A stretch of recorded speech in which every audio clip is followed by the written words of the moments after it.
पटना के मोइनुल हक स्टेडियम में सुबह सुबह जिन बच्चों को मैंने मॉक टेस्ट देते हुए दिखाया, वो बच्चे अब टेस्ट दे चुके हैं और यहाँ बारिश भी हो रही है। मैंने बताया अगर आप सामान्य दिनों में सुबह या शाम पटना के मोइनुल हक स्टेडियम में आएंगे तो आपको सैकड़ों हजारों की तादाद में बच्चे अपने से तैयारी करते हुए सरकारी नौकरियों की मिल जाएंगे। हल्की फुल्की बारिश हो रही है, लेकिन चूंकि मैंने ये देखा था इसलिए मैंने सोचा कि आपको दिखाऊंगा जरूर।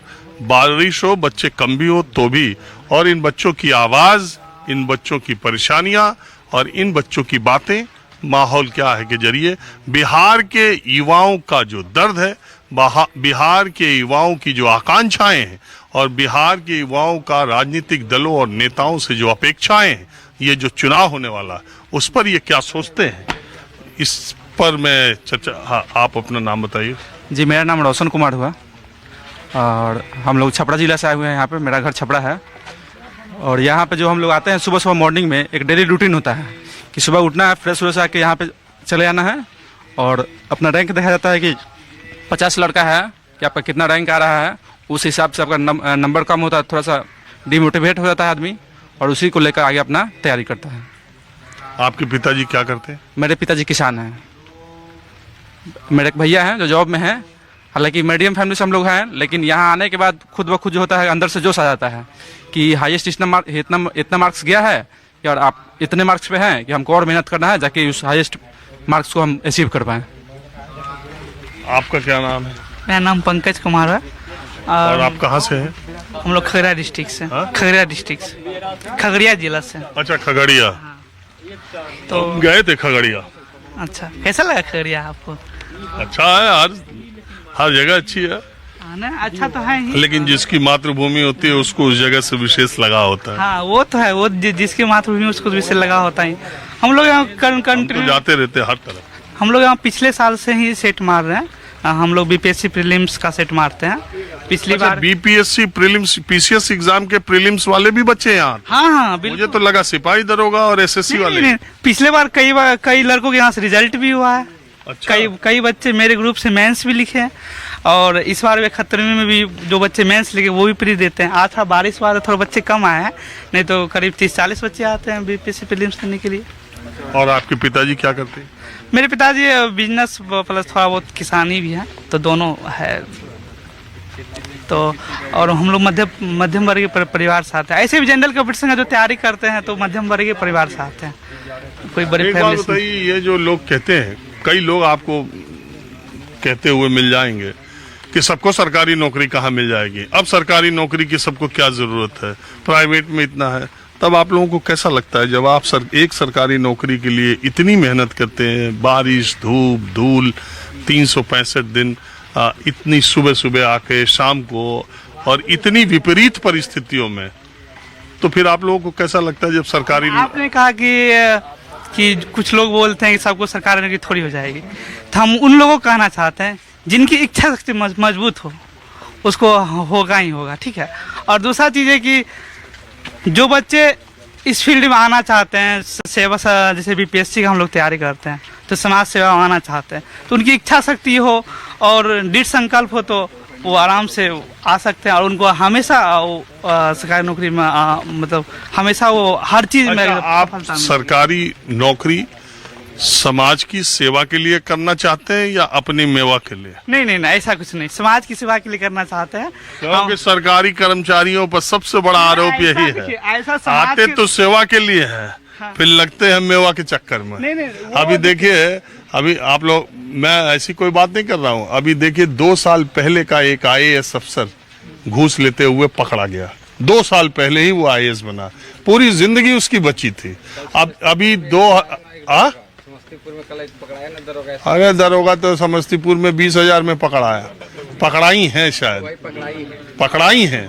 तो हाँ, SHO थी 20,000 में समस्तीपुर में पकड़ाई हैं। एक IRS अफसर 2021 का IRS अफसर, बताइए, अभी 3-4 साल 1-1.5 साल तो ट्रेनिंग होती है, वो 2 लाख रुपए घूस लेते हुए पकड़े गए परसों।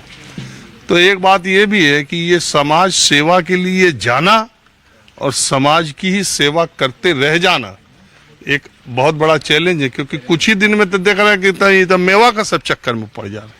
नहीं नहीं, वो तो छोटी सोच को दर्शाता है, ऐसा कुछ नहीं, सभी लोग ऐसे ऐसे नहीं करते, बहुत लोग। क्योंकि पीछे देखिए, मैं आपको एक बात बताऊं, पीछे के दिनों में एक समय था, मेरा कार्यक्रम देखने वाले लोग भी शायद इस बात से सहमत हो, एक समय था कि साधारण परिवारों के लोग या उस परिवारों में पैदा हुए बच्चे एक अच्छी सरकारी नौकरी में, सिविल सर्विसेज में या किसी नौकरी में इसलिए जाते थे कि पढ़ाई के जरिए एक ही रात में उनका पूरा स्तर बदल जाता था।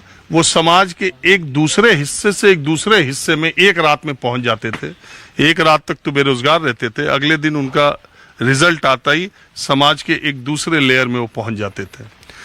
अब जो एक परिपाटी चली है जिसमें अर्थ प्रधान समाज हो गया है पैसे के बराबर, मैं कोई प्रवचन सुबह सुबह नहीं दे रहा हूं, लेकिन उसमें ऐसा लगता है कि बहुत लोगों को सरकारी नौकरी इसलिए चाहिए कि बहुत कम समय में वो जो अर्थ का चक्र है उसको तोड़ के दूसरे वर्ग में, आर्थिक तौर पर दूसरे वर्ग में जल्दी से शामिल हो जाए। इसीलिए सरकारी अधिकारियों, कर्मचारियों, सिपाही से लेके और वहां ऊपर तक सब बटोरने में लगे। ऐसा कुछ है नहीं, ठीक है, कुछ वर्ग आप लोगों से भी कुछ वर्ग हो सकता है ऐसा बात, बस लेकिन बहुत ऐसे IAS IPS बहुत से अधिकारी ऐसे अरे सब थोड़ी नहीं है, सब नहीं तो कुछ ठीक है, थोड़ा बहुत है, तो उसको सोच को बदलना पड़ेगा और आने वाले समय में। और हाँ, ये आप भी कुछ बोलना चाहते हैं? मेरा नाम धर्मेंद्र कुमार है, डिस्ट्रिक्ट सीतामढ़ी है। और आपके पिता क्या करते? किसान है। अजय, यहाँ जितने लोग हैं अमूमन से सब कृषक परिवार, किसान परिवार से ही? हाँ, सब मध्य वर्ग के से। जी आप बताइए। जी सर, मेरा नाम निकेश कुमार हुआ, मैं पूर्वी चंपारण डिस्ट्रिक्ट से हूँ। मेरे पिताजी मध्यम वर्गीय हैं, किसान हैं। और आप कितने दिन से तैयारी कर रहे हैं? मैं तो 3 साल से तैयारी कर रहा हूँ, 2022 के बाद से। आप बताइए। आपने सरकारी नौकरी को लेकर के जो पक्ष रखा है वो एक पक्ष है, दूसरा पक्ष ये भी है कि बिहार के युवाओं के पास ऑप्शन ही कितना है, यहाँ पे फैक्ट्रीज नहीं है। मैं ये कहता हूँ, जो लोग कहते हैं कि केवल सरकारी नौकरी, एक बात बताओ, जो बच्चा गांव में पढ़ा, जिसका बाप किसान है, जिसने गांव के प्राइमरी स्कूल से पढ़ा, जिसने हिंदी मीडियम पढ़ाई की है, और वो उसको प्राइवेट में कितने रास्ते खुले हैं कि उसको नौकरी मिल जाएगी? आप, ये भी तो दूसरा सवाल है। आप यहाँ व्यावसायिक शिक्षा इतनी कितनी देते हो गांव में, प्रखंड में, कि उससे प्राइवेट नौकरी पाए वो? मैं उन लोगों तो खुद ही जवाब दे रहा हूँ, आप अपना। हाँ, मेरा भी वही कहना है कि बिहार के युवाओं के पास ऑप्शन की ही कमी है। अगर यहाँ पे कोई प्राइवेट जॉब भी करना चाहता है तो वहाँ पे भी, अगर मान लीजिए कोई, जैसे हम ही हैं, अगर हम ग्रेजुएट हैं तो ग्रेजुएशन करने के बाद अगर हम प्राइवेट जॉब करने जाते हैं तो मेरे लेवल का वो जॉब नहीं मिल पाता है। या फिर यहाँ पे इसकी भी कमी है कि बिहार के युवा जो है स्किललेस हैं, उनके पास उतना स्किल है नहीं कि वो और अच्छे, जैसे कि कोई बीटेक वगैरह है या और ऐसी कोई डिग्रियाँ हैं जो कर ले तो वो दूसरा कोई जॉब कर सके। अब नॉर्मल कोई ग्रेजुएशन करने के बाद कोई अच्छी जॉब चाहेगा तो बहुत अच्छा जॉब तो उसको प्राइवेट में भी नहीं मिलेगा, और बहुत नीचे वाला जॉब भी वो कर नहीं पाएगा। तो आखिर में बिहार के पास क्या बचता है? सिर्फ यही एक ऑप्शन है कि मेहनत कीजिए और सरकारी जॉब लीजिए, और सरकारी जॉब में जो एश्योरिटीज़ वगैरह मिलती हैं वो प्राइवेट जॉब में कहाँ मिलती हैं। दिन भर अगर आदमी को यहाँ पे, जैसे मैंने खुद ही 2020 से पहले मैं प्राइवेट जॉब कर रहा था, वहाँ पे क्या होता था कि मैं 9 बजे से लेकर रात के 10 बजे तक जॉब करता था रिलायंस में, और वहाँ पे मुझे सैलरी मात्र मिलती थी 10,000 12,000। तो क्या उतने में मेरा भरण पोषण हो जाता? संभव है? नहीं है संभव। तो उसके बाद मैंने क्या किया, फिर लॉकडाउन में जब ऐसी परिस्थितियाँ आई मैंने उसको क्यूट किया। उसके बाद फिर मैं यहाँ पे ये सरकारी नौकरी की तैयारी में लग गया। और सरकारी नौकरी में भी ये देखिए आप, सरकार का ऐसा नीति है, पहले तो महिलाओं के पीछे ही लोग नीतीश कुमार जा रहे हैं सिर्फ 35% आरक्षण लड़की के लिए, और चीज़ें सिर्फ महिलाओं के लिए, जबकि भीड़ लड़कों का है। आधी तो वो भी है, आधी तो महिलाएं भी हैं। महिलाएं तो है, मैं ये नहीं कह रहा, मैं उसके विरोध में नहीं जा रहा हूँ कि आपने महिलाओं को ये चीज़ दिया, लेकिन आप बिहार के युवाओं के लिए क्या कर रहे हैं? उनके लिए आपने क्या दिया? कुछ नहीं दिया। सरकारी नौकरी में मैं अपनी आप बीती बता रहा हूँ, 2020 से मैंने तैयारी करना शुरू किया। एक तो मैंने लेट से शुरू किया, दूसरा मेरे पास अगर मैं बहुत सारे जॉब के लिए जाऊँ तो मेरी तैयारी और लंबे दिनों के लिए खिंच जाएगी। तो ऐसे में मेरे पास ये बचता है कि मैं किसी एक चीज़ पे फोकस करूं और वहाँ पे मैं जल्दी से जल्दी अपनी अच्छी तैयारी करके तुरंत अपना जो ये सब स्थिति है उसको ठीक कर लूँ। ऐसे में मैंने एक जॉब को चुना और उस जॉब में 5 साल में मात्र मैंने 2 एग्ज़ाम दिए। अब सोचिए 5 साल में आदमी 2 बार एग्ज़ाम देगा, वैकेंसी नहीं है। वैकेंसी नहीं आ रही है, आती भी है तो अपना लेट लतीफ़ी है। अब बिहार एसएससी को ले लीजिए, कौन नहीं जानता इसकी स्थिति कैसी है। 2 साल फॉर्म भराए हुए हो गया, कोई अता पता ही नहीं है। CGL 4 आने वाला है, कब आने वाला है, कब आएगा, कहाँ रास्ते में गुम हो गया, कोई नहीं जान रहा।